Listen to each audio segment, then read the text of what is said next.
Buenas tardes, una vez más, bienvenidos al Club de Lectura de Red Compleja. Estamos leyendo el libro Antifrágil de Nassim Taleb y como esto va para YouTube, aprovechen y le dan suscribir y le dan like y lo que saben, todo lo que la gente dice, para que apoyen al canal de Red Compleja y así se nos hace más fácil crecer y poder hacer este tipo de iniciativas incluso más grandes. En el capítulo, en el día de hoy vamos a discutir los capítulos 5 y 6.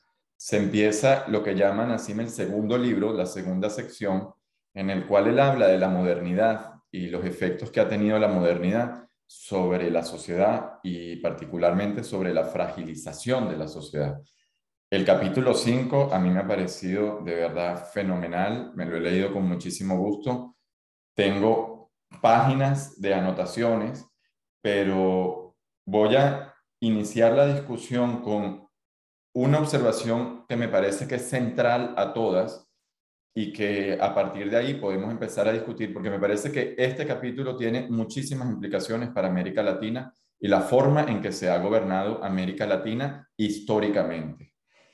Vamos a olvidar un momento, aparte de los ejemplos que él da, piensen, ¿qué ocurre cuando hay un terremoto?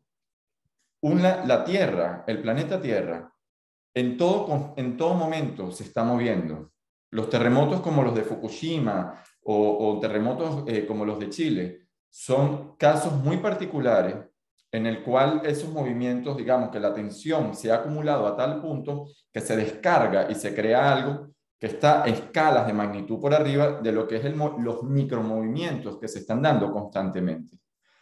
Un edificio no se cae a cualquier micromovimiento porque al ser el edificio movido en distintas direcciones en estilo aleatorio, pues esas distintas jaladas que hay entre cada dirección, digamos que se anulan entre sí y crean una estabilidad y crean que el edificio, digamos, es más o menos estable. ¿Qué ocurre en el terremoto y por qué se caen los edificios? Porque las fluctuaciones empiezan a coordinarse y empiezan a ir de un lado para otro.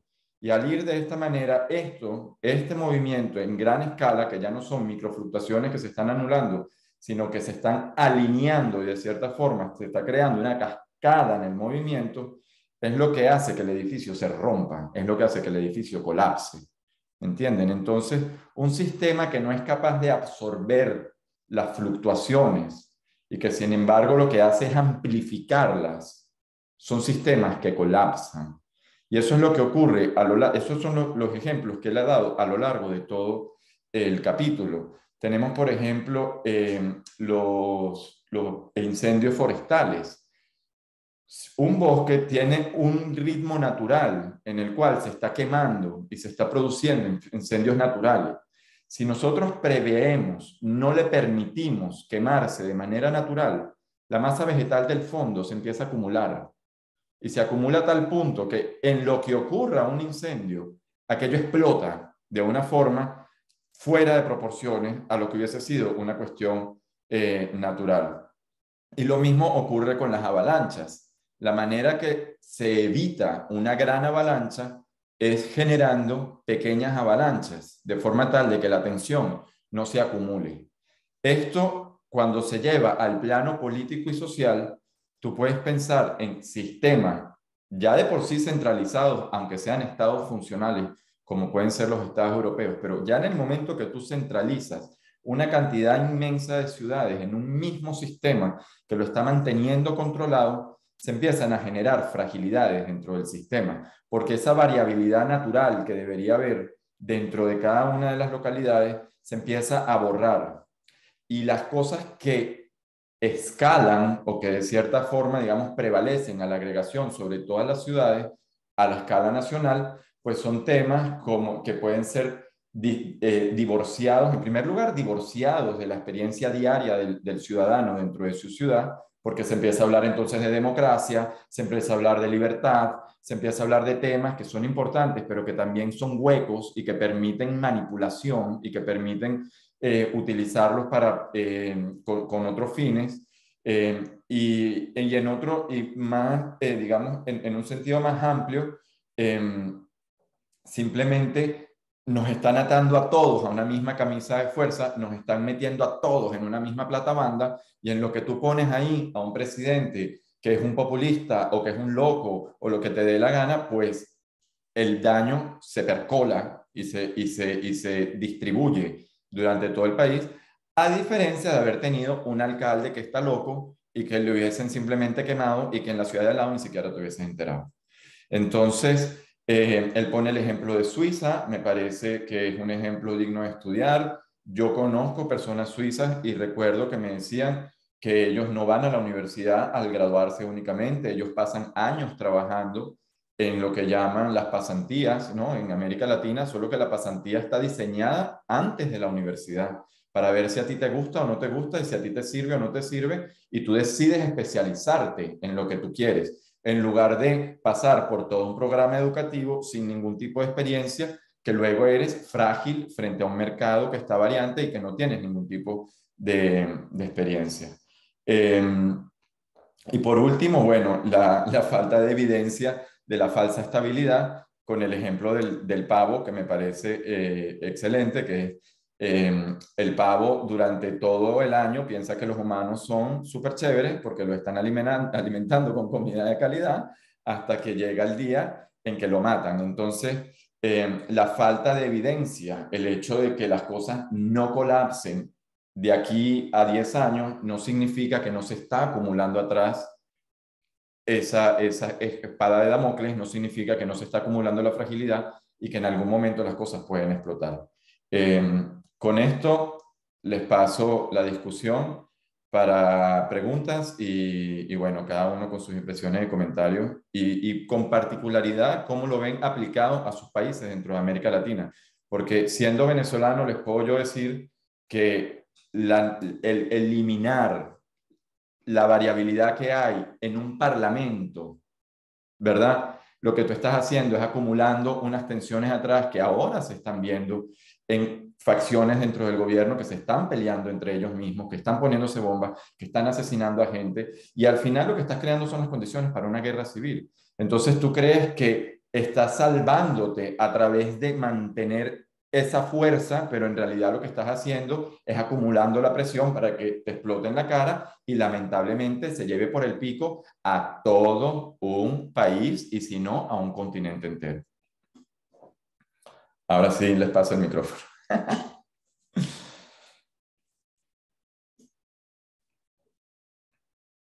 Pues, Eh, perdón.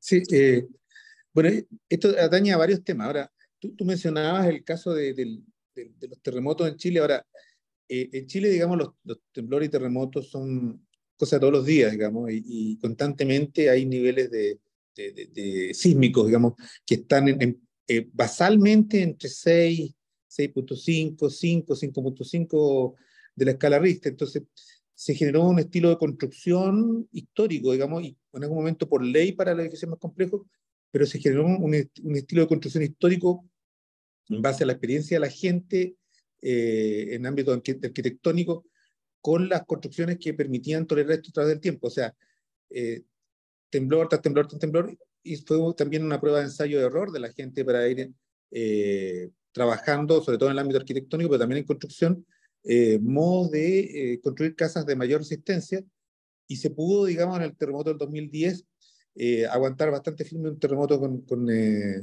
una escala Richter 8.5. Hubo los grandes construcciones que se cayeron eran gente que habían violado las normas y se vio eso en el posterior, digamos, no fueron muchas estructuras y, claro, ciertos lugares pobres en que la gente, digamos, construye como puede construir nomás, con modo sencillo. Pero si te fijas, funciona como el modelo de antifragilidad de Nassim Taleb. O sea, se puede ver que en esa circunstancia se da. Ahora, eh, hay temas que han salido en todo lo que se ha conversado previo en los mensajes, qué sé yo. Eh, alguien tiró el libro Superabundancia, lo estuve revisando, son gente del Keito. La gente del Keito son como el pavo, ¿ah? Y el libro Superabundancia es como el pavo, porque en el fondo es suponer de a partir de una historia de que todo nos ha ido maravilloso con la tecnología, entonces vamos a solucionar con tecnología los problemas que vengan en el futuro.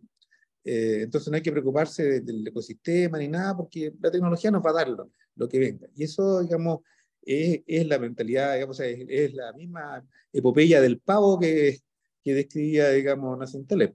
Así que yo creo que eso hay que tenerlo en cuenta. Por algo, Oliver le mandó después un material de estudio, digamos, una presentación de alguien que revisaba ese tema con mucha más visión, porque en el fondo los autores de superabundancia son lo que él llamaba en el Black Swan, el cine negro lo llamaba empty suites, así como ternos vacíos, digamos, como esta gente, estos profesorales que no tienen experiencia práctica.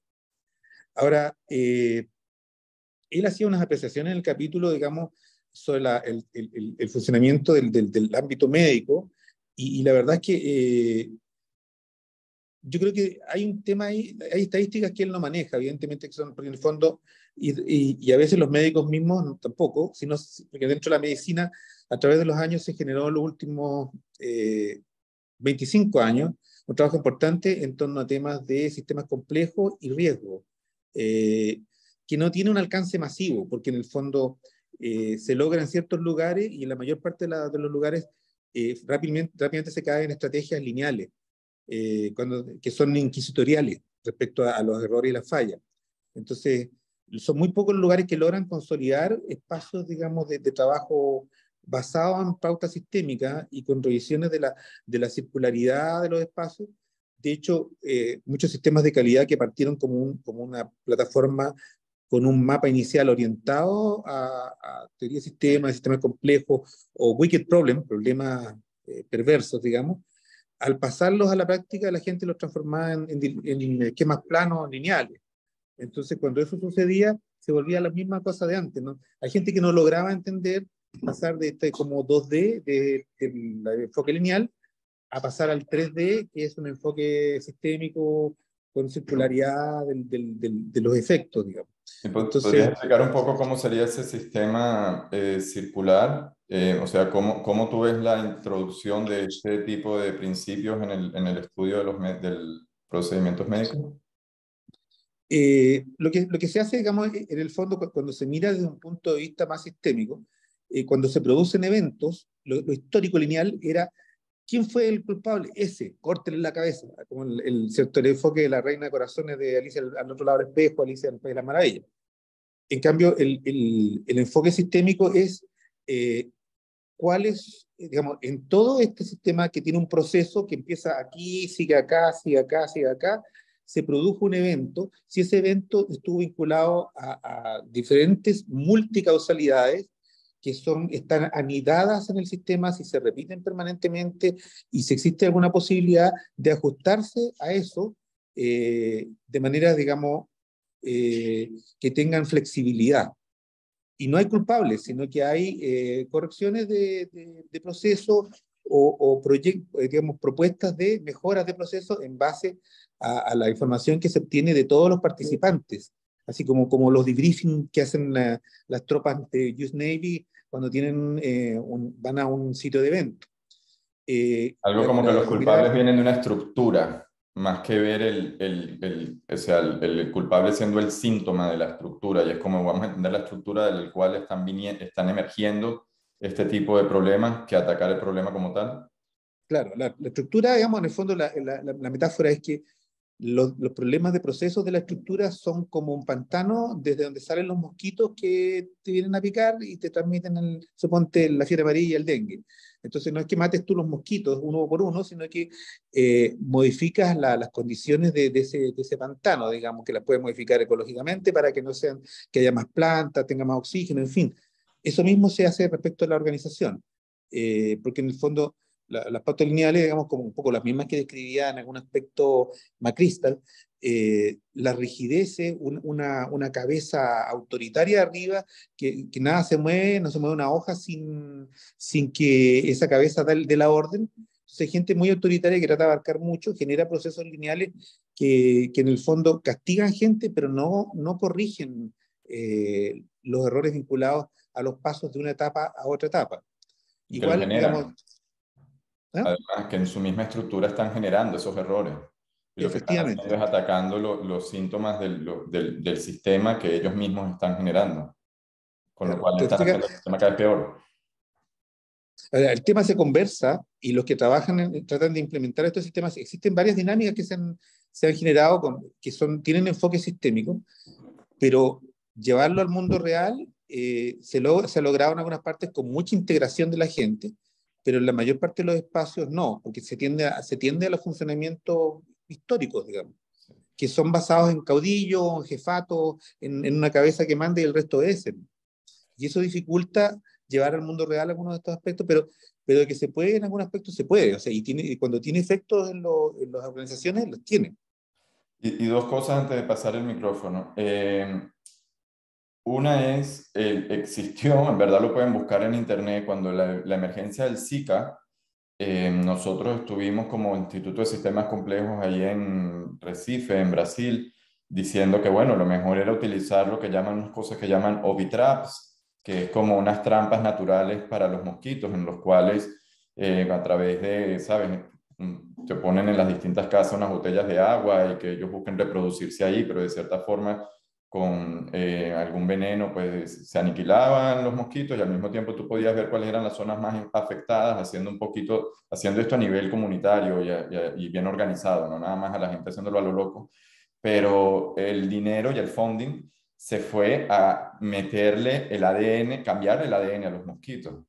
Y entonces, para hacerlos que no se reprodujeran entre sí, y al final lo que mutó fue en unos mosquitos que nunca morían, eran inmortales. O sea, una cuestión súper loca, ¿me entiendes? Entonces, pero es la cuestión de la neomanía, es lo que llaman así la neomanía, que es porque algo es nuevo, entonces va a ser mejor que algo que ya se ha probado. Y digamos que es ahí porque él siempre se va a la parte de los antiguos, las antiguas civilizaciones, porque dice ya los problemas que tenemos actualmente ya tienen solución. Simplemente estamos enfocados en crear una nueva aplicación o un nuevo teléfono o un nuevo tal, que es el que va a solucionar algo, en lugar de mirar para atrás en la historia y aprender. Y, y luego parte de lo que tú dices es parte el caudillo, es el problema de la escala, porque tú puedes tener a un cacique dictador en una tribu, ¿me entiendes? Y digamos, no dictador, pero que sea realmente pues muy firme en su palabra, pero cuando tú tienes esa forma de pensar en un país de millones de personas, realmente lo que haces es lastimar el sistema, porque 10 personas, cuando tú tienes a 10 personas juntas, los temas de conversación van a ser cómo nos estamos llevando entre nosotros, qué estamos hablando, las distintas, digamos, la calidad de la relación humana se va a sentir mucho más que cuando tú tienes a 100 personas en un cuarto, que cuando tú tienes a 1000 personas en un cuarto, cuando tienes 1.000.000 de personas en un cuarto. Entonces, hay cosas que a escala pequeña se sienten más, influyen más, que cuando te vas a la escala grande se desvanecen porque ya se hace inmanejable y empiezan a prevaler otro tipo de discursos. Y es a lo que entonces hablábamos antes, en una escala de 10 personas te llega alguien, no, porque por la democracia y por la libertad y por el lo van a ver, mira, tú lo que es un charlatán, tío, aquí lo que estamos hablando es que, ¿sabes? Tenemos estos problemas y tenemos que resolver lo que coño me está hablando a mí de este tipo de discurso. Y está ahí, o sea, está ahí de fondo, es la escala, es el problema de la escala y el no entender cómo la escala afecta la agregación de las relaciones humanas y los efectos que tiene para el sistema que sale de todo aquello. ¿Algún comentario más? ¿Alguien le gustaría, Reginaldo? Yo creo que un punto clave ahí sería también cómo se trata la información, ¿no? Porque en cuestión de la escala, cuando estás en un gobierno centralizado, casi siempre la información es aferente, o sea, viene de arriba hacia abajo, pero también sí existe una posibilidad de una eferencia de abajo hacia arriba. Yo creo que es ahí donde se puede ver un tipo de loop para ver qué es lo que está pasando. Y también otro punto que yo quería tocar, ya que mencionó el término neumanía, yo creo que sí existen unas inclinaciones temperamentales entre las personas que buscan más de que lo desconocido, lo nuevo, sobre las personas que dicen, ¿sabes qué? Vamos a seguir trabajando sobre lo que ya funciona. Y es ahí donde en esas diferencias temperamentales donde se puede observar mucho las inclinaciones políticas de las personas. Los que son más tradicionalistas o conservadores dicen, el sistema no es perfecto, pero funciona, que la alternativa sería un caos total. Y las personas más progresistas o más liberales se podría decir, no está funcionando este sistema, vamos a erradicarlo todo y a crear uno perfecto. Y entonces yo creo que la solución entre una de las cosas es ser muy prudente sobre los cambios que tiene en el mismo sistema y ser muy preciso y tener la capacidad de manejar controles. Y eso solamente se podría funcionar en un sistema descentralizado, porque un efecto aislado no iba a haber implicaciones hacia todo el sistema en general, ¿no? Y desde una perspectiva histórica, el tema de los gobiernos pues, más centralizados y descentralizados en México, por ejemplo, se vivió con los debates y las batallas que hubo sobre los federalistas contra los que querían un gobierno centralizado, donde el presidente fuera el que designara quiénes iban a ser los gobernadores de cada uno de los estados. Y entonces darle más libertad a las personas de las determinadas regiones para que se autodeterminaran, yo creo que al final del día termina siendo lo más ventajoso, ¿no? Para las personas. Y aparte haciendo un comentario ahí, las instituciones, y es la falacia de las revoluciones. Las revoluciones suenan, ¿sabes? Son muy poéticas, muy románticas, y realmente nosotros, bueno, hablamos español, ¿sabes? Y el español es un idioma pues muy pasional y muy romántico, pero las instituciones son como organismos que han ido evolucionando durante mucho tiempo a través de ensayo y error. Han ido seleccionando qué funciona y qué no funciona, qué mecanismo, cómo se tiene que atender, qué esto, qué lo otro. Y eso es una información que se ha ido generando en el funcionamiento y los procedimientos y las funciones que tiene esta institución o aquella institución y lo que hacemos y lo que no hacemos y la forma en que lo hacemos, etcétera. Eso es algo que se genera en el tiempo. Entonces, pretender que tú puedes simplemente de un plumazo eliminar eso y rediseñarlo tú solo, sin darle la prueba del tiempo, ¿me entiendes? O sea, tú estás eliminando al organismo para crear un robot. ¿Me entiendes? Es más o menos como esa falacia. Tienes que respetar lo que ya existe. ¿Me entiendes? Lo que pasa es que ahí se mezclan cosas que no son el interés de mantener la estabilidad real del país, sino que son intereses políticos y son intereses en muchas oportunidades hasta revanchistas. Diga. Y ahora que estamos hablando puros latinos, pues uno de los casos de un sistema que funcionó bien en América fue el sistema de los virreinatos que instauró España, porque de cierta manera eran descentralizados y cada uno se manejaba como un reino y las divisiones se lograban cuando había un detenimiento técnico para hacer las funciones como deberían de hacerlo. Por ejemplo, pasó con el norte de México, que todo eso pertenecía al virreinato de Nueva Galicia. Pero cuando se dieron cuenta que no podían controlar las caravanas que iban hasta San Francisco desde Guadalajara, ahí es donde hubo una bipartición y se hicieron la Nueva Vizcaya, creo que se llamaba el otro virreinato.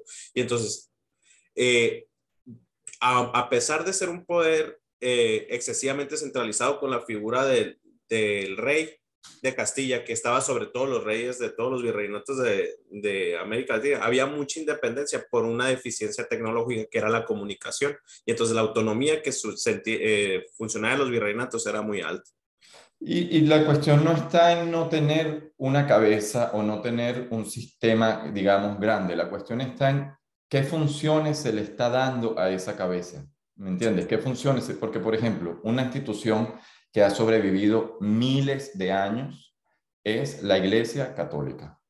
Y la Iglesia Católica es para estudiarla, cómo ellos han hecho para sobrevivir. Al Papa no le importa lo que se dice en la parroquia X, Y o Z, en la mitad del campo, en yo que sé qué parte. El Papa, eso no es su problema. Las parroquias se autoorganizan y se adaptan a su localidad de forma tal de que puedan, digamos, cumplir el rol local, pero luego tienen el interés de cumplir un rol local. Y las funciones que se agregan es simplemente para mantener la estabilidad de ese agregado. En verdad no me sé así a la letra todo lo que hace el Papa o la función del Papa, pero me imagino que lo que les importa es colectar el dinero y asegurarse de que de cierta forma se mantenga todo dentro de un mismo, digamos, objetivo y tal. Y ahí tienes el ejemplo, son 2000 años de historia y lo más seguro dure otros 2000 años de historia más. Con el Lindy, el efecto Lindy. Y Claro. también otra problemática que estábamos que se está observando es la hiperburocratización, que es el lado opuesto.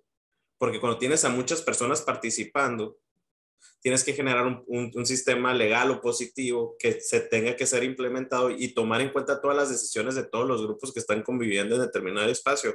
Genera una hiperburocratización que lo que quita es maniobrabilidad política o en el momento de ejecutar políticas públicas.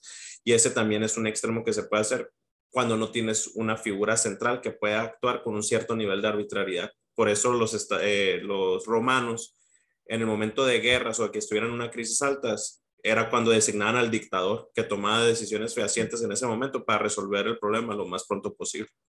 Sí, exactamente. Y los romanos también te lo muestra él. Los romanos no se metían en las cuestiones religiosas.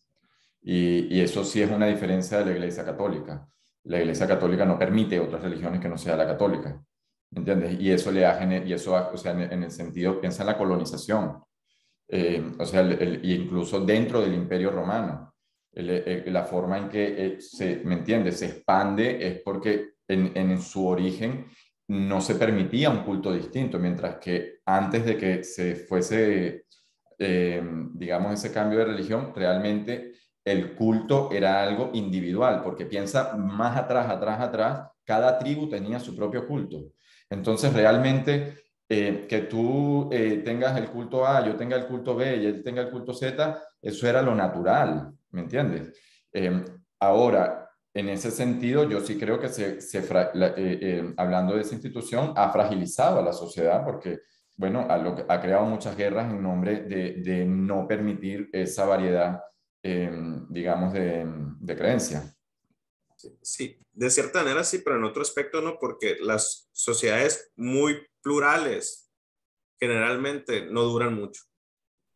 O sea, una evidencia, por ejemplo, muy presentes, por ejemplo, los países escandinavos, ¿por qué tienen tanta capacidad de organización entre ellos?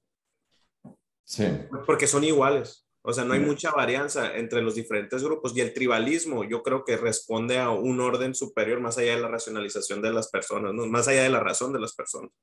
Sí, y para terminar y darle la palabra a alguien, porque con sistemas complejos ocurre esto, todo depende de cómo lo mires, estás hablando de algo o estás hablando de otra cosa, puede ser positivo o puede ser negativo, es al momento de administrar un grupo multiétnico, ¿me entiendes? Y la sociedad es naturalmente multiétnica, y en el mundo actual nos están queriendo meter a todos en tres cuadrados de esta manera, es que se habla de esta manera, es que tal. Temas como la diversidad, pues bueno, es un tipo de diversidad el que nada más es aceptado, o sea, aquí no, la variabilidad se está tratando de reducir al mínimo.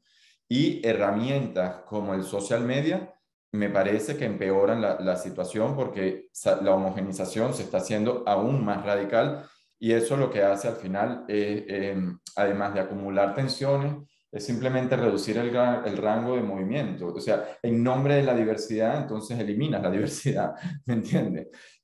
Y ahí es cuando tú ves realmente cuál es el verdadero objetivo de esas personas. ¿Es realmente producir diversidad o es imponer su visión del mundo frente a la de todos?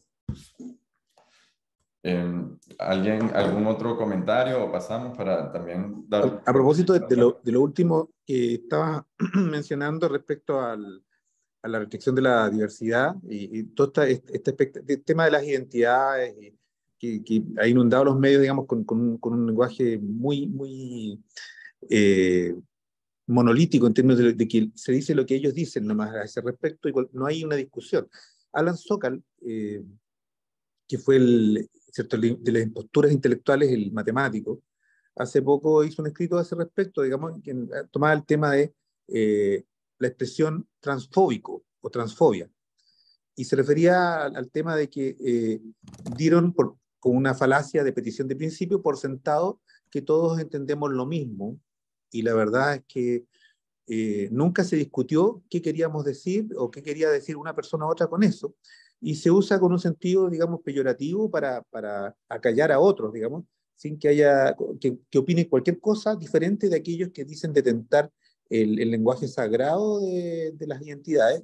Si uno recuerda, digamos, los primeros escritos de Judith Butler, que fue como la matriarca de toda esta temática, el libro El género en disputa, uno lo lee y lo sorprendente, digamos, es que estos textos provenían de ámbitos literarios, lo mismo que con lo que jugó Alan Sokal cuando publicó un falso artículo en Social Text, probando si ellos realmente se percataban de qué era charlatanería y qué no era charlatanería dentro de ese ámbito de escritura, digamos, y de generación de teoría, digamos, social o teoría política incluso. Y él enviaba un artículo que era falso, eran puros, digamos, juegos con las palabras que usaban y no se percataron, lo publicaron. Entonces, él se dio cuenta de que había una serie de charlatanes que habían popularizado ciertos conceptos que no tenían ningún sustento más que la habilidad de palabra. Entonces, por eso él publica el libro después, Posturas Intelectuales, donde aparecen la Julia Kristeva, la Judith Butler y otros personajes, digamos, que tenían zonas de su hablar con un discurso que era vueltas sobre lo mismo, digamos, y charlatanería. Entonces, claro, si tú generas un modo de hablar desde ahí en que tú tienes la verdad y no estás dispuesto a discutir con nadie, y todos son narrativas, como dicen ellos, y no hay ninguna verdad, salvo la de ellos, te encuentras en un cierre del discurso y no es posible, al final se produce un cisma si la sociedad, digamos, se deja llevar por ello, e influye en cosas mucho más complejas, ¿cierto? Como mostraba el trabajo de Jonathan Haidt en relación a esto que llamaba la malcrianza, el decoding of the American, eh, se refería, digamos, a los jóvenes americanos en las universidades, esta cosa, ¿cierto?, del microtrauma, microagresión, cuando el profesor habló algo que me produce miedo, entonces generan toda una serie de restricciones que impiden incluso a gente que trae una postura distinta a conferenciar, le impiden entrar, o sea, pensando que Wilson, ¿cierto?, un socioevolucionista, digamos, sociobiólogo, digamos, con amplia trayectoria, que uno puede pensar que tiene ideas que no todas podemos acordar con todas sus ideas, pero tenía cosas interesantes, no le impiden hablar, no, ni siquiera puede presentarse. Muchos conferenciantes quedan detenidos en la entrada a la universidad o van y les tiran tomates y cosas antes de que hablen. Entonces, claro, ese modo, digamos, Jonathan Haidt hablaba de esto en su libro, digamos, y se está dando en muchas otras partes, o sea, impedimento siquiera de expresar una opinión diferente a la que está consagrada en ese espacio universitario.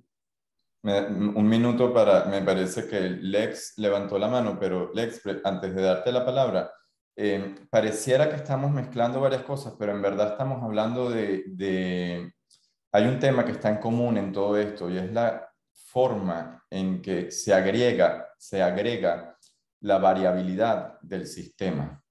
Porque en el momento que uno tiene una imposición desde arriba hacia abajo, sea con una visión de cómo debe ser, digamos, la composición social o desde arriba hacia abajo en qué es lo que se hace o no se hace en la base, dictaminado desde arriba.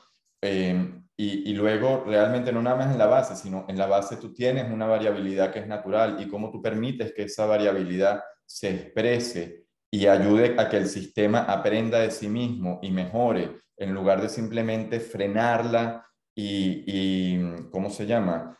Obviarla o eliminarla en función de cuál es esa visión que se está teniendo desde arriba, es ahí donde se empieza a crear fragilidad, porque la antifragilidad tiene muchos elementos, pero uno de ellos es reducir la fragilidad. Y para reducir la fragilidad es necesario que el sistema absorba variabilidad, que absorba la verdadera diversidad, que absorba que las tensiones que se creen entre dos partes no se pongan a un lado, sino que de cierta forma se puedan integrar al funcionamiento del sistema. Y sobre todo la palabra integrar es importante, porque cuando se tiene una visión muy dogmática de así es que debería ser la realidad, Entonces empiezan a aparecer, como en el caso de Alicia en el País de las Maravillas, los culpables, y entonces, esto es culpable, quítalo, quítalo, quítalo. Pero en realidad en eso se te va a ir la vida, o sea, porque van a seguir saliendo, porque el sistema tiene un comportamiento natural y no estás integrando a esos culpables. ¿Te gustaría comentar algo antes de que diga algo el ex, antes de pasarle el punto de palabra, Francisco? No, estoy completamente de acuerdo con todo lo que mencionaban, solamente me refería a que tal vez estábamos mezclando varias cosas, pero solo por referirme al uso del lenguaje y sobre todo pues por respeto a que creo, si es que no me equivoco, que aquí no hay ninguna persona que esté representando a las identidades trans y creo que es un poco injusto que estemos hablando de algo que directamente pues no es una realidad que estemos viviendo, solamente me refería a eso. Gracias, gracias por el inciso. En realidad, eso es una categoría y son muchas las categorías en las cuales existe variabilidad, ¿sabes? Y yo creo que yo soy de los que más cree que la solución para todo tipo de discriminación es la no discriminación. Y a veces la no discriminación, o sea, por ejemplo, fue un error no haber permitido que Martin Luther King, por ejemplo, fuese presidente de Estados Unidos. Eso no significa que, o sea, si es ahí el ejemplo, si tú eliminas una variabilidad, entonces empiezas a generar el escenario para que se construya, ¿sabes? Se amplifique un problema en lugar de permitir que llegue un trans, que llegue, ¿me entiendes? Es la no discriminación más que el buscar forzar una, digamos, una distribución.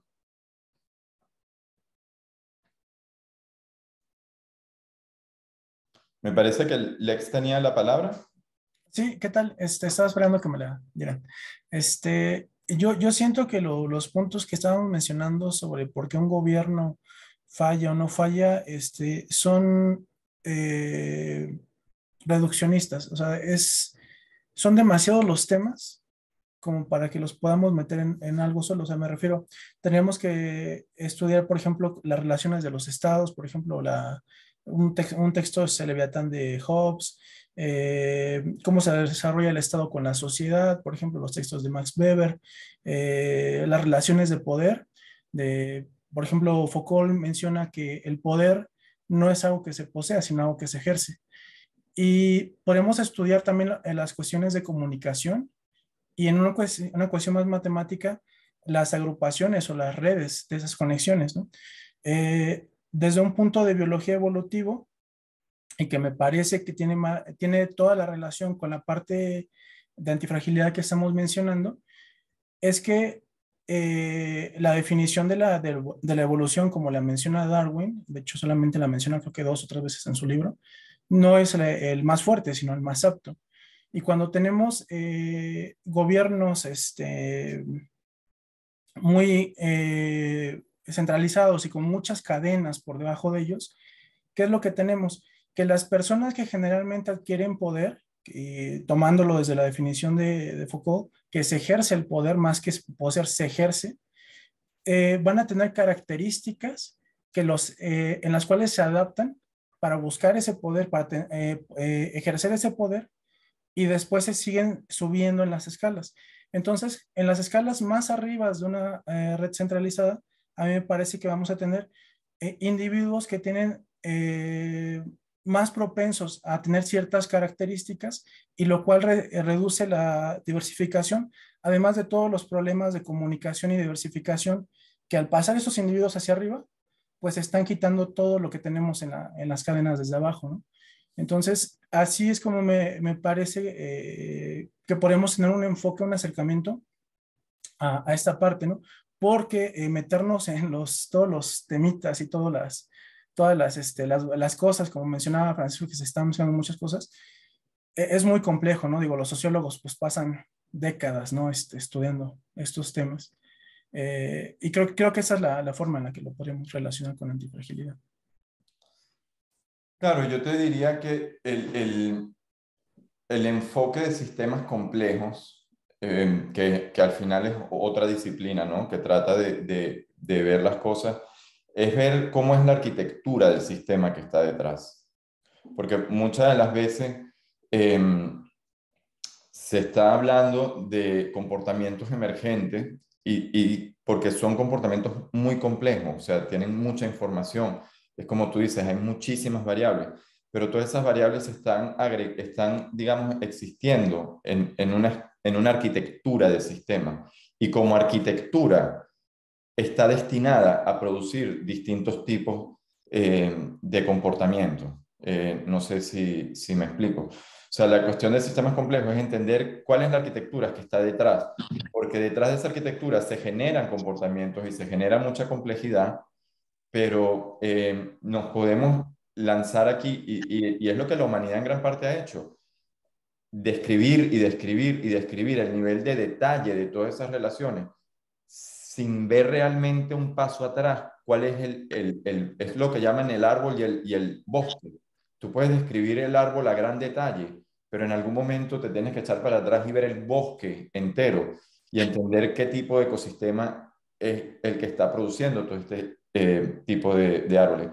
Y si de repente nos fuimos a muchos temas, porque la verdad es que el sistema completo también uno se puede ir a varios temas, pero la idea no es entrar al detalle, ¿no? De distintos grupos o distintos tal, sino es entender a nivel sistémico en qué nos estamos moviendo y qué tipo de comportamientos han estado ocurriendo y van a seguir ocurriendo, a menos de que se transforme el sistema a algo que, digamos, pueda ser más acorde a lo que es la ley natural. Y la ley natural del humano, en este caso, de lo que estamos hablando a nivel organizativo, es evitar estas cuestiones tan grandes que simplemente no se han visto en la historia.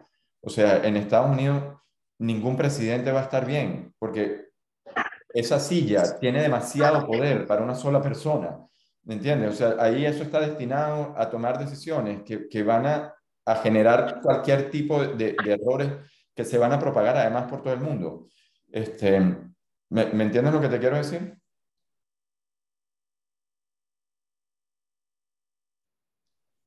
Sí, Ya va un minuto, José, Lex. Sí, quería agregar algo a lo que dijiste, que en el fondo, algo de lo que dijo Nassim Taleb en el último capítulo, no ahogarnos en los datos. O sea, lo que importan son las relaciones y, como decía Bateson, los patrones de relaciones. Y eso es lo que buscamos en sistemas complejos, digamos, porque los datos mismos nos pueden ahogar, ¿no? Digamos, y buscamos cómo se relacionan las cosas, porque mucho de lo que estamos conversando a veces pasa por datos. Pero qué dato sirve, qué dato no sirve, qué dato nos confunde, eso es lo difícil de discernir, digamos. Sí, Lex me parece que quería comentar algo. no, estaba mencionando de que sí, sí entendí el punto. Ya. Pero, sí, bueno, pues, ¿te gustaría comentar algo más de lo que estabas diciendo? Como construir un poco más de cómo ves tú que se podría aplicar esto.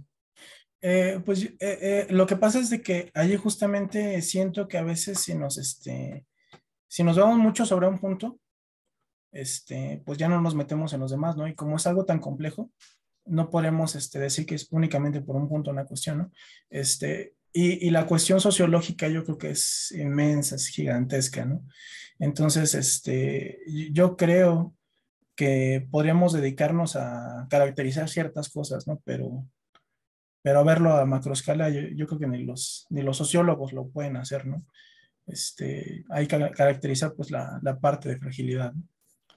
No, y la realidad es que las relaciones humanas son extremadamente complejas.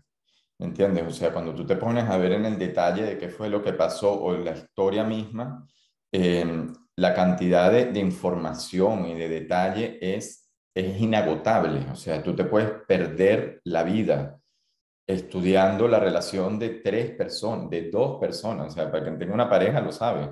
¿Me entiendes? O sea, tú te puedes ir la vida entera tratando de entender a una persona y no la vas a entender. Me explico, porque de eso precisamente va la complejidad. Ahora, la complejidad también te habla de escala. Cuando tú estás en la escala más individual, tú tienes una gran cantidad de información. Este, el individuo de por sí tiene mucha información. Un grupo de individuos ya te genera una complejidad entre este me dijo, yo le dije, ¿me entiendes? Y está las necesidades del humano y los sociólogos y los filósofos y lo que ellos han visto y todo esto. Ahora, cuando tú te vas al nivel más macro, tú empiezas a ver que hay patrones comunes y esos patrones comunes tienen mucho que ver con la forma en que se están organizando y el esfuerzo de sistemas complejos es tratar de ver cuál es el mínimo descriptor de todo esto que nosotros estamos viendo. ¿Me entiendes? Para que sobre ello podamos tener un marco de poder decir, vale, en esta clase de universalidad metemos a los comunistas, a los religiosos, a los estos. En esta clase de universalidad metemos a las ciudades-estados del siglo XX, del siglo, yo qué sé, del posimperio romano, a cómo funcionó el Levante y a cómo ha funcionado otro tipo de organizaciones. Digamos, de cierta forma, empezar como a entender un poco esto a nivel más macro y más importante, cómo podemos aplicar las experiencias que se han tenido cuando se han organizado de estas distintas maneras para generar nuevas estructuras, sea en países, que es muy difícil, pero sea directamente en una empresa. ¿Cómo tú organizas a tu empresa? Porque las empresas se organizan históricamente, los modelos de management son tiránicos. ¿Me entiendes? En verdad es así, es que Taylor, y hay que estudiar a Taylor, de dónde viene. Eso es tiranismo, eso es repetir el modelo que se estaba aplicando en la sociedad básicamente napoleónica en esa época, ¿me entiendes? Y completamente de arriba a abajo, división del poder y la asunción de que tú puedes racionalizar la división del trabajo de esa manera. ¿Me explico? Y eso lo que ha generado son empresas que son, mira, que no funcionan bien, donde el empleado realmente no encuentra crecimiento, donde no es que se siente explotado, lo están explotando, etcétera, etcétera, y con todo tipo eh, digamos, consecuencias sociales, sin darse cuenta que hay una estructura que se está repitiendo, ¿me entiendes? Y que tú con cambiar esa estructura, cambias el sistema y puedes generarlo, ese sistema puede generar, digamos que comportamientos mucho mejores. Hay muchas manos levantadas, con lo cual voy a pasar la palabra, pero si tienes una cosita, o pasamos la palabra. Venga, Emanuel. Gracias. No, yo retomando un poco con lo que decía Reginaldo, que después se diluyó, pero que me pareció interesante. Él había dicho esto de que se formaba como una especie de loop cuando, si bien había un gobierno centralizado o había cierto grado de centralización, el gobierno de alguna forma escuchaba lo que surgía desde abajo hacia arriba. Eso por lo menos lo que yo te entendí, Reginaldo. Corregime si estoy equivocado. Entonces, más o menos. Entonces, nada, lo que pensaba en esos términos es que digamos, la centralización está mirando a la sociedad desde abajo hacia arriba, de alguna forma. Y es lo que a mí me gusta decir de que es un gobierno esclavo de un pueblo libre, digamos. Y yo, algo que me interesaba discutir acá es haciendo una analogía con los sistemas vivos, que bueno, como yo tengo formación biológica, siempre me parece interesante, sobre todo por la evolución y por me parece que la vida es el sistema más perfecto. Y en ese sentido, vemos que cuanto más complejos son los sistemas vivos, digamos, más división, si querés, de alguna forma hay en las tareas que cumplen cada parte del organismo, pero también hay una centralización, digamos, el sistema nervioso central, por ejemplo.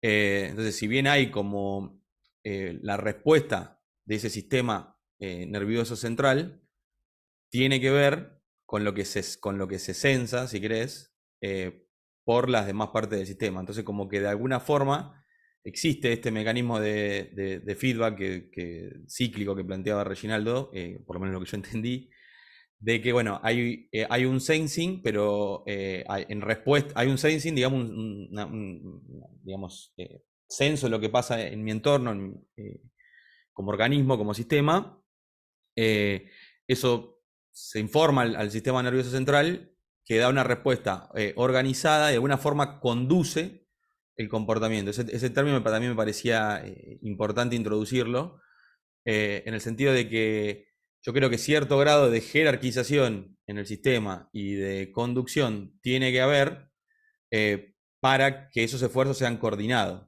Entonces, para que el sistema responda en una dirección. Sí. Me parecía interesante traerlo porque quedó medio ahí perdido y me pareció una reflexión interesante en la que está bueno profundizar. Te lo agradezco muchísimo porque también entre tantas cosas a uno se le pasan algunos puntos. Y para hacer el inciso con sistemas complejos, que es en realidad en lo que yo he estudiado durante todo este tiempo, el sistema complejo es simplemente la ciencia de las interdependencias. Cuando uno habla de top-down o bottom-up, no se trata de que no exista la cabeza o que no exista el o que estos sean completamente... Es de qué manera se están construyendo las interdependencias entre las partes del sistema, de qué manera se están organizando a nivel local, de qué manera esas células a nivel local se están organizando para generar una coordinación a nivel macro. Tú necesitas las interdependencias. O sea, sin interdependencias, entonces no existe sistema. Sin interdependencias no existe sociedad. Para que exista sociedad, tienen que haber relaciones. Ahora, cuando lo vemos desde el punto de vista sistémico, se abstrae el sistema al punto de que tú simplemente tienes entidades y relaciones y empiezas a estudiar qué tipo de comportamientos son posibles que salgan y no salgan según esa arquitectura de centralizaciones, perdón, de interdependencias y de relaciones. Porque un exceso de centralización crea la misma fragilidad que un exceso de meter a todo el mundo en un mismo saco y hacerlos que todos se comporten igual. Y no lo vemos de una manera clara, pero es que simplemente estás, ¿cómo se llama? Amplificando el error de uno. Para que un sistema sea estable, que al final poniéndole un poquito de propósito, queremos hablar de cuáles son los sistemas ideales y cuáles son los sistemas estables. De cierta manera, los errores se tienen que integrar y aprender y no amplificar y destruir. ¿Me Y entiendes? armonizar, agregaría yo. Y además coordinar y armonizar las relaciones, claro, porque es que si no yo hago algo y tú haces algo podemos estar hasta nadando en contra de la corriente. Entonces, ahí el rol de un gobierno podría ser el de establecer esos mecanismos, el de establecer las leyes y las regulaciones para que no hayan abusos, para que las cosas no crezcan demasiado, para que, ¿me entiendes?, se mantengan las funciones dentro de ciertos parámetros. Etcétera, etcétera, en lugar de pretender ser ellos los que administren este tipo de relaciones. Me explico. Y hay interdependencias que hay que dejar que se organicen solas, porque son tantos los entes y son tantas las posibilidades de interrelación que diseñarlo simplemente es frágil. Tú tienes que dejar que eso, a través de tener un propósito claro y a través de tener una dirección clara, que la dirección es fundamental. Sin dirección no hay evolución, sin dirección no se puede evaluar las acciones, no se puede ver qué se hizo bien y qué se hizo mal, ¿me entiendes? Se necesita tener todo aquello para que el sistema pueda crecer al final y pueda evolucionar. Vamos a darle la palabra a Cristóbal, que fue el siguiente. No, antes fue Sandy. Sandy, adelante, gracias Cristóbal. No te preocupes, Cristóbal. Yo quería plantearle una pregunta al grupo, pero puedo hacerlo a través del WhatsApp, porque yo creo que es para generar más discusión y escuchar las opiniones de la gente. Entonces, mejor lo hago por WhatsApp. ¿No quieres decir la pregunta para irla pensando? Bueno, Lex mencionó que hablar de caracterizar la fragilidad y... yo estaba pensando, bueno, ¿cómo podríamos caracterizar la fragilidad de Latinoamérica? Y cómo en Latinoamérica, cómo podríamos caracterizar eso y según la opinión de este grupo, siendo todos de Latinoamérica? Bien, bueno, vale, es parte de lo que hemos estado conversando. Vamos a seguir pensando en esa pregunta también para el grupo. Seguimos gracias Sandy. Seguimos con Cristóbal. Gracias. Bueno, buenas tardes. No me había presentado, soy de la Ciudad de México y soy abogado. Han tocado el tema de la democracia y bueno, ningún sistema político es perfecto y la democracia tampoco lo es. Si bien es cierto, el poder reside, digamos, en el pueblo y el pueblo lo deriva, ¿no? En representantes. El poder no solo es uno, sino se divide en tres, entonces, para guardar los equilibrios. Sin embargo, aunque la democracia pareciera ser el mejor sistema que tenemos hasta ahorita, yo creo que, o pienso que es perfectible, ¿no? Sobre todo porque si pensamos en los grupos minoritarios, ellos quedarían fuera de la protección y por eso, como no pueden hacer mayoría los grupos minoritarios, pues no podrían generar reformas o adaptaciones a la ley o a la Constitución. Entonces, por eso se crean otras figuras jurídicas, ¿no? Pero todo esto que les comento, pues es básicamente desde el punto de vista jurídico, ¿no? Y el tema no es extenderse, ¿no? Sino caer en la reflexión de qué interesante sería empezar a trabajar precisamente desde la teoría de los sistemas complejos a través de un grupo interdisciplinario, ¿no? De un nuevo modelo de sistema jurídico, de sistema político, ¿no? Porque el sistema político que tenemos ahora es netamente o básicamente jurídico, podría decir, ¿no? Político jurídico, y no sé si quien diseñó o los padres fundadores por ejemplo, de la democracia de Norteamérica, ¿no? Tuvieran una mentalidad interdisciplinaria. Entonces, pienso que ahora con inteligencia artificial, ¿no? Y creo que podría, ¿no? Tratar de desarrollarse o pensarse qué opción tenemos, ¿no? Paralela o más bien sustituyendo a la democracia, ¿no? Seguramente, yo ahorita metí una búsqueda en el chat GPT y me arrojó, ¿no?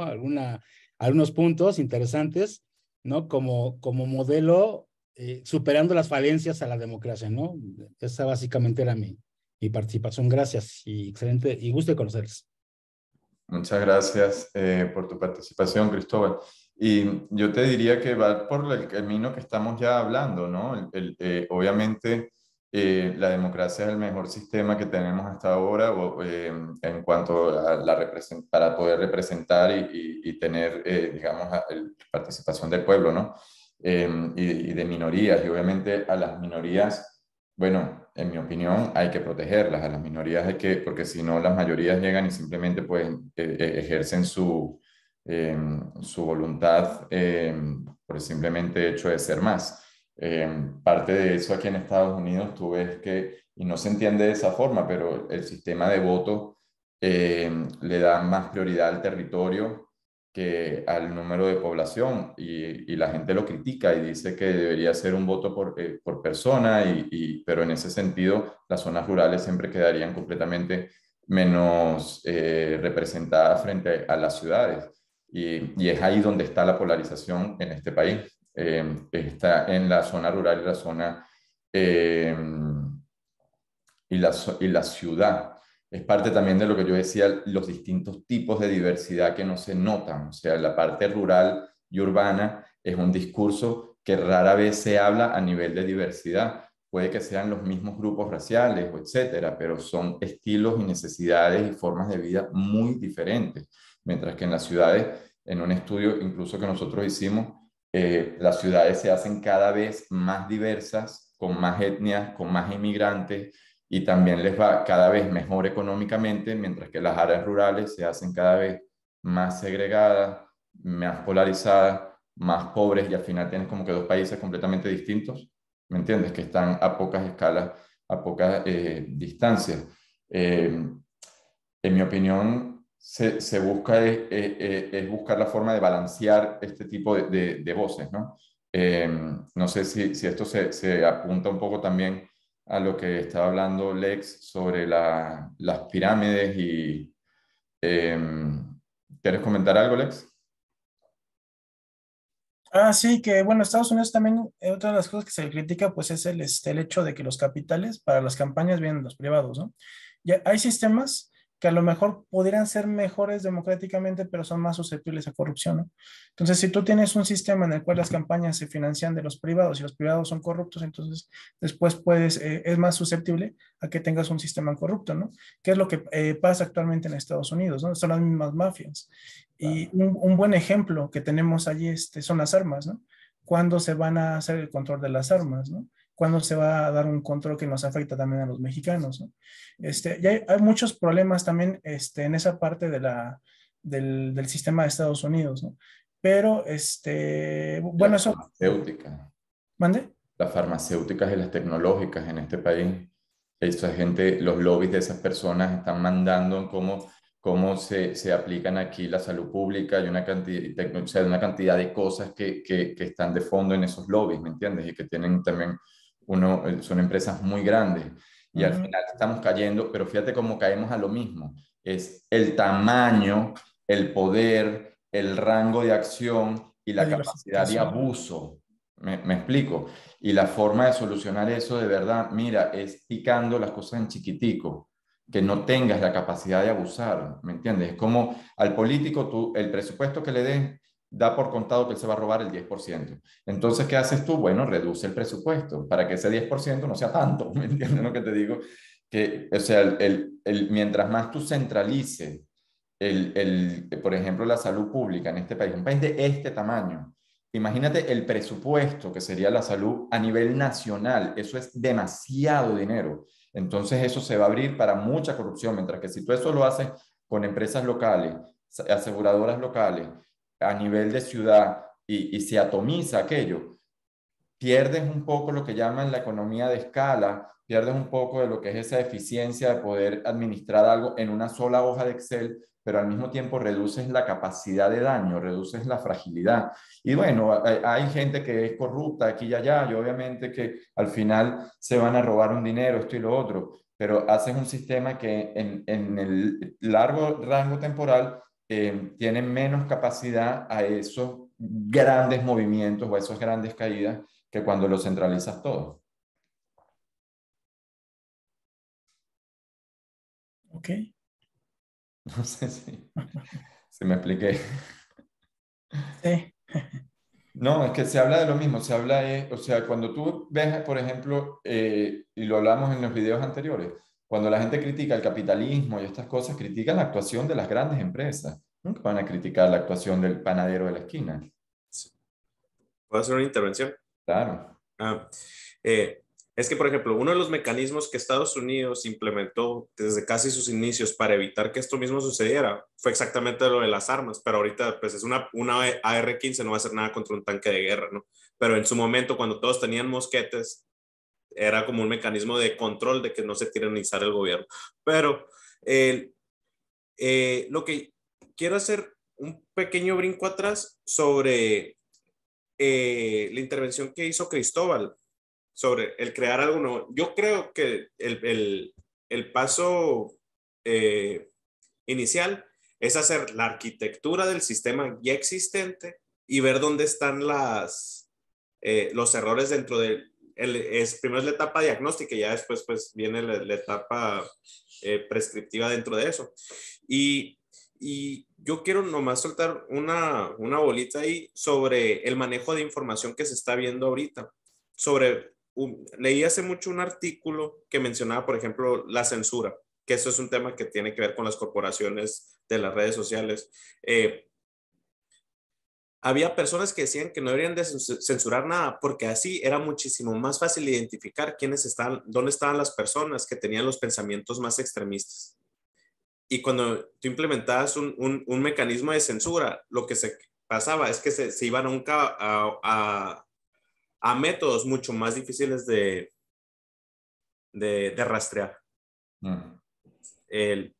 Y volviendo, y es en el sistema del manejo de la información que va un poquito más acorde a lo que está hablando ahorita Emanuel, era cuando tú tienes sensores o señales dentro de un sistema que te ayuden a tomar mejores decisiones, necesitas tener tanto las personas que están conduciendo las decisiones, tener la capacidad de poder tener ese mecanismo de información como cuando se toma una decisión desde arriba hacia abajo, que las demás personas puedan participar dentro de esa toma de decisiones, ¿no? Y ya, nomás quise sumar todo. Y para ir cerrando, yo añadiría, hablando del sistema ideal que podemos imaginar a nivel político, yo diría que mientras las funciones, hay que diferenciar entre las funciones de un gobierno, las funciones administrativas que sean a la escala más local, las funciones regulatorias, coordinadoras y que se encargue de que todo esté fluyendo, ya se puede ver a una escala más de arriba, que es la escala, y es lo que le corresponde a cada una de las dos. Es como lo ves en una empresa, en una empresa o en un equipo de fútbol, el coach, o sea, al final el jugador tiene que tomar las decisiones, ¿me entiendes? Entonces tú lo que le enseñas es a tomar decisiones y te encarga de generar estrategia por arriba. Es cambiar lo que es la táctica de la estrategia y diferenciar esas dos funciones basados en la escala y lo que corresponde a cada una de las escalas. Bueno, tenemos una pregunta que nos lanzaron para el grupo de WhatsApp y seguir discutiendo. ¿Cómo podemos ver esto para América Latina? Claramente, todos tenemos muchísimo que decir y esta conversación se podría ir mucho más. Ya yo les dije desde el WhatsApp que este capítulo iba a ser, que iba a tener tela porque realmente hay mucho que hablar. Diga, Alex, antes de cerrar y contigo cerramos. Pues a mí igual también me gustaría dejar como un ejercicio, ¿no? Una pregunta o discusión o como sea. Que las ideas que tengamos, ¿qué trade-off tienen? Por ejemplo, una discusión clásica es, si yo le doy más libertad a algo, reduzco control. Si yo le doy más control a algo, reduzco libertad, ¿no? Si yo aplico ciertas políticas, a lo mejor lo que gano son derechos humanos, pero a lo mejor le quito presupuesto, ¿no? Entonces, el problema de los estados y de crear estados con su relación con sociedad, también como Max Weber lo menciona en diversas partes, es qué trade-off te agarras. Claro. Y los trade-off también tienen que ver con la escala. Claro, Entonces, sí, ya hablamos ahí de la eficiencia, ¿sabes? Porque la eficiencia ha sido lo que ha llevado a la centralización para hacerlo eficiente, para hacer el comando de mando eficiente, para hacer el gasto eficiente, ¿me entiendes? Pero la eficiencia te quita la efectividad en el tiempo, porque te genera nuevos problemas. Entonces, en el tiempo, lo que tú crees que es eficiente en tu plan deja de ser efectivo en el tiempo. Y eso es un buen trade-off que es bueno para discutir. Yo no sé si Nassim Taleb lo habla explícitamente, pero es el tema de sistemas complejos. Para sistemas sociales se prefiere ser efectivo que eficiente.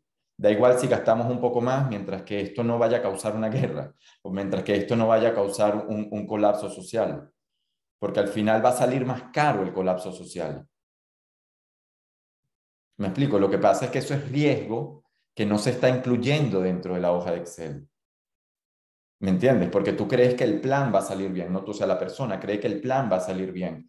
Entonces, no, yo en mi plan ya calculé todo, sí, excepto que nada funcione, ¿me entiendes? O excepto que ocurra ¿cómo se llama? Y la cantidad de incertidumbre, es que tú no sabes la incertidumbre, estás operando en incertidumbre. Entonces, la manera de operar en incertidumbre es perder eficiencia, pero que haya continuidad de operaciones. Diga. nada más que, bueno, eso que comentas, tengo toda la razón, te doy toda la razón, pero me refiero a que no nada más es ese trade-off. Por ejemplo, Cristóbal nos mencionaba hace rato algunas cuestiones legales, y en lo legal hay muchos trade-off, ¿no? Él lo puede ver muy, muy bien, por ejemplo, con casos de conflictos de intereses con derechos humanos, con legalidad. Hay muchos trade-off, ¿no? Entonces, también la parte de las características que mencionaba, las características pues te pueden dar un trade-off entre ciertas características, ¿no? Y de hecho podríamos hacer sistemas complejos para ciertas características, ¿no? Porque no, a lo mejor una característica no necesariamente sea lo mejor para la otra, ¿no? No, y el sistema es complejo, ya. No, sabes, ya el sistema es complejo, el sistema es natural. Lo que tenemos es que aprender a administrarlo para que crezca y florezca. Y bueno, para eso estamos en este grupo. Muchas gracias por tu participación, Lex. Muchas gracias a todos por su participación. Ha sido una sesión extremadamente interesante. Y bueno, con esto nos despedimos el día de hoy. Hemos llegado al final. Seguimos con el plan. Este libro va a seguir dando mucho que hablar porque de verdad que la cantidad de información que tiene condensada da lugar para mucha discusión y muchas nuevas ideas y con muchas ganas de verlos la semana que viene.